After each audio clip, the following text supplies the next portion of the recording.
Fala, gurizada do Mundo Geografia, aqui Professor Giba, e aí o assinante Mundo Edu, o cara bem preparado para todas as provas que virão pela frente. Então, vem comigo, vamos hoje ter algumas dicas sobre um assunto extremamente importante que é...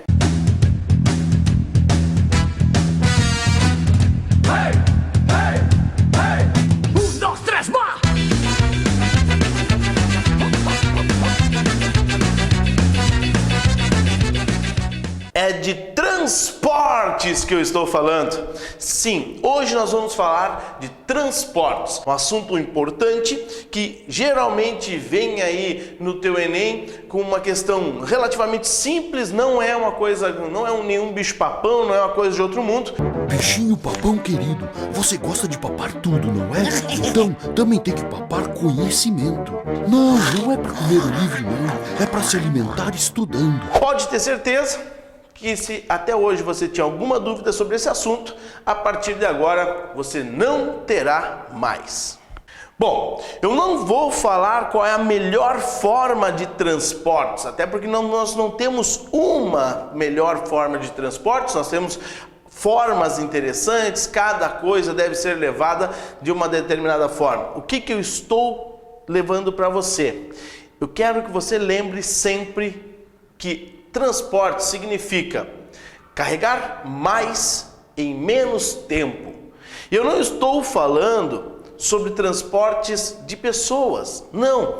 Claro que as pessoas também são importantes, mas a coisa mais importante para o conteúdo de hoje é transportes de carga. Sim, tudo aquilo que a gente compra, tudo aquilo que a gente consome é transportado, consome combustíveis, e quanto mais coisas são transportadas em menos tempo, com menos custos, melhor. Exatamente isso. O ideal é transportar mais em menos tempo, com menos custos. Lógico que isso não dá sempre certo. Às vezes eu consigo transportar mais, mas para isso eu levo mais tempo. Ou um custo maior, ou eu transporto rapidamente, eu transporto extremamente flexível, porém com um custo muito grande. Alguns tipos de transporte são ótimos para países grandes, outros são ótimos para países pequenos, outros são excelentes para alguns países mais continentais, outros para países litorâneos, e isso que a gente vai ver agora. As formas de transportes, os tipos de transporte são basicamente transportes terrestres, transportes hidroviários, transportes aéreos e dutoviários.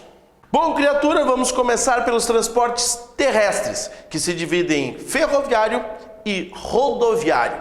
Vamos falar primeiro do ferroviário. Transporte através de trens, transporte sobre trilhos, transporte extremamente comum em muitos países, principalmente países de grande extensão territorial.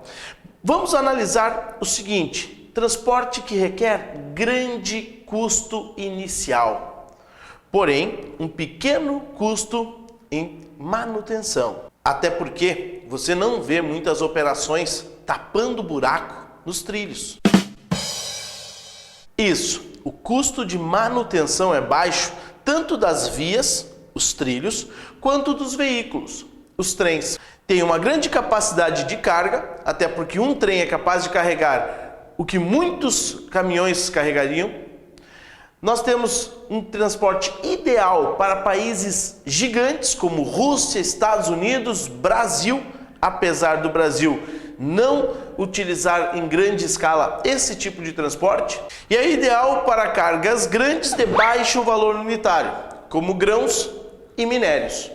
Criatura, a gente também tem o transporte rodoviário. Rodoviário através das rodovias, das estradas, principalmente através dos caminhões.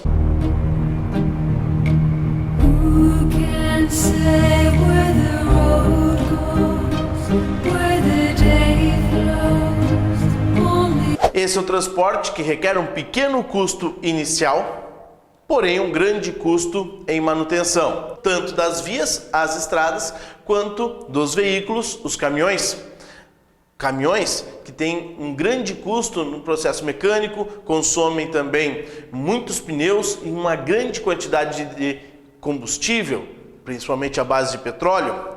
As estradas, que estão constantemente sendo reformadas, recapeadas com massa asfáltica à base de petróleo. A gente percebe que o desenvolvimento desse tipo de transporte está atrelado ao consumo de petróleo. Professor, então o transporte rodoviário não tem vantagem nenhuma? Tem, meu velho, tem. Ele facilita a entrega. Ele é muito mais flexível. A curtas distâncias ele é excelente. Mas à medida que vão passando os quilômetros, nós passamos a ter um custo muito maior. Esse é um tipo de transporte excelente para transportar algumas coisas da estação ferroviária até o destino final, ou da produção ao porto. É um transporte excelente para curtas distâncias, para produtos um pouquinho mais valorizados e para facilitar as entregas. Aí você deve pensar, por que nós temos o transporte rodoviário mais comum no nosso país do que o transporte ferroviário? Muito porque os nossos governos investiram muito na transferência da capital do Rio de Janeiro para Brasília, e essa nova capital precisava estar conectada às demais regiões. Portanto, precisava de uma série de vias de transporte fabricadas rapidamente, construídas rapidamente. As rodovias têm menor custo inicial. Nós precisávamos atrair empresas estrangeiras, principalmente empresas automobilísticas. E não dá para investir em empresas automobilísticas num país que não tem estradas. Então o Brasil construiu muitas estradas e assim atraiu os olhares de importantes indústrias automobilísticas para a nossa economia. Infelizmente isso aconteceu atrelado a um abandono de algumas ferrovias bastante tradicionais, um abandono de um transporte extremamente rentável para países do tamanho do Brasil. Atualmente, o transporte ferroviário está presente em algumas regiões metropolitanas, na forma de trens de superfície ou metrô, e também no transporte de alguns grãos e alguns minérios. Mas antes, a gente tinha uma grande utilização desse transporte para outros produtos. E alguns países, como os Estados Unidos, como a França, como a Alemanha, como o Japão, tem a utilização do transporte ferroviário em larga escala para produtos. Quanto maior o investimento em transporte ferroviário, menor o custo de manutenção do transporte rodoviário. Porque quanto mais peso sai pelos trilhos, maior vai ser a durabilidade do asfalto, porque o peso não vai afetar e não vai abrir nas nossas estradas. Transportes hidroviários são aqueles através da água e podem ser fluviais ao longo dos rios ou oceânicos, marítimos, aqueles através dos oceanos, através dos mares, através de canais intercontinentais. E aí você vai pensar, tá, e daí? E daí que essa é a principal forma de transporte do comércio internacional. Até porque se você vai levar alguma coisa daqui para a China, é mais fácil levar de navio do que de trem. Transporte hidroviário requer um alto custo inicial, principalmente pela construção dos portos e dos terminais de carga. Também a construção de algumas hidrovias, como o aprofundamento de alguns canais, o aprofundamento de alguns rios, porém um custo de manutenção relativamente baixo. É, entre todos, o que tem a maior capacidade de carga. E nós temos que entender alguns pontos importantíssimos nesse processo, como por exemplo, a posição estratégica do nosso país em relação a esse tipo de transporte. O Brasil é o país com maior drenagem no planeta, ou seja, o país com a maior densidade de rios no planeta e também com um dos maiores litorais contínuos da Terra. Nós deveríamos utilizar muito mais esse tipo de transportes, mas não é o que nós temos feito.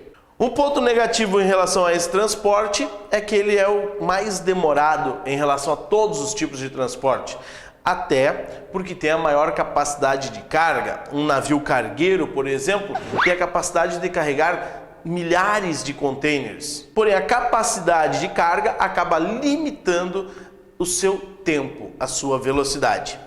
Dá uma olhada nessa foto aqui. É um cargueiro chamado Maersk.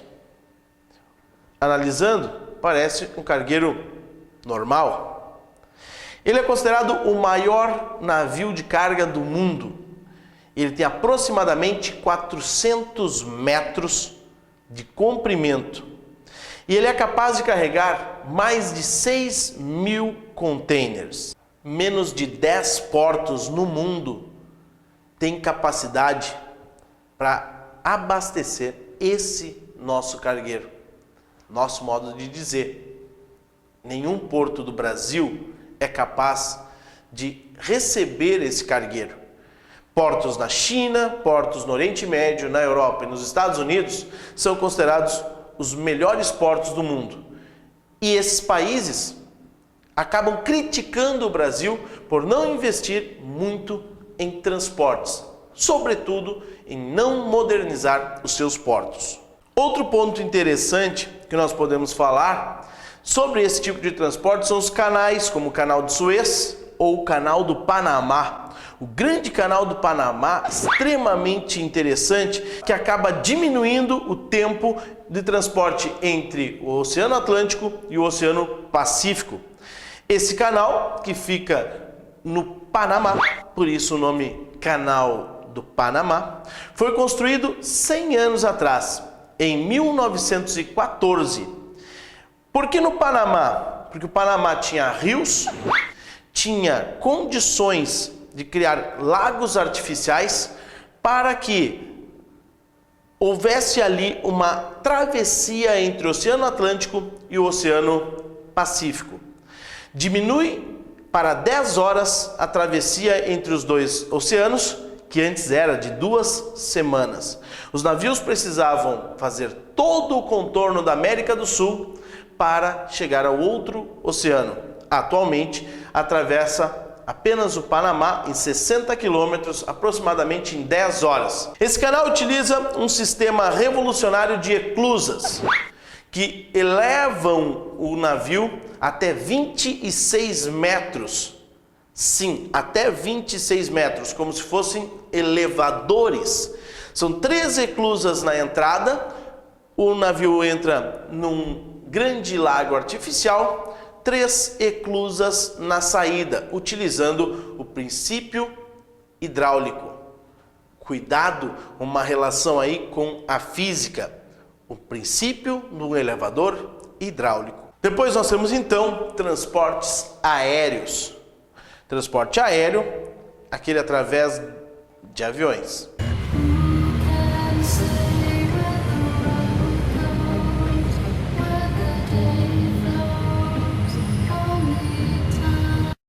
I'm Chuck Norris and I approve this gay. Esse transporte tem um grande custo inicial, os aeroportos, mas as vias estão prontas. Ou você já viu tapar buracos em nuvens? Então a gente percebe que o transporte é rápido, é seguro e tem uma pequena capacidade de carga. É um transporte interessante, sobretudo para cargas leves, pouco volumosas, de grande valor unitário e para o transporte de passageiro. Por último, transporte dutoviário, transporte através dos dutos, principalmente utilizado na forma de oleodutos para petróleo e gasodutos para gás natural. Esse transporte é extremamente interessante porque ele tem um alto custo inicial nos dutos, mas um baixíssimo custo de manutenção. Ele não utiliza muita mão de obra, até porque nós não precisamos motoristas. Sério? é ótimo para produtos de fluxo contínuo, então para materiais que têm fluxo contínuo, como óleo, como água, como gás, como vinho. Sim, imagina um vinhoduto até a sua casa.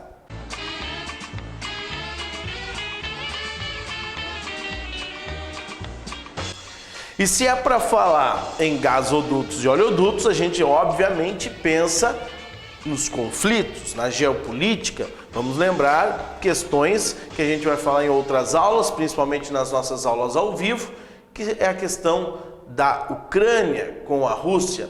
A Ucrânia está no meio do caminho entre a Rússia e a União Europeia.